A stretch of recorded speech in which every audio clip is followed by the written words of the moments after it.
Troppo gravi le sue condizioni. È morto nel letto della terapia intensiva dell'ospedale di Padova, Fatos Cenai, 59 anni, guardia carceraria in pensione di origine albanese.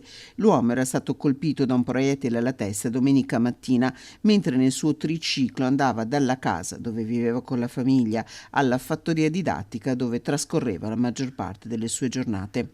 Indagano adesso per omicidio i carabinieri che da domenica mattina sono al lavoro per cercare di ricostruire quanto accaduto. A soccorrere il 59enne in via Casoni Basse erano stati due guardiapesca che intorno alle 8 avevano notato l'uomo a terra, il triciclo capovolto al fianco. Immediato l'intervento del 118. Fatos Cenai era stato portato in elicottero a Padova, ma da subito i sanitari si erano riservati la prognosi.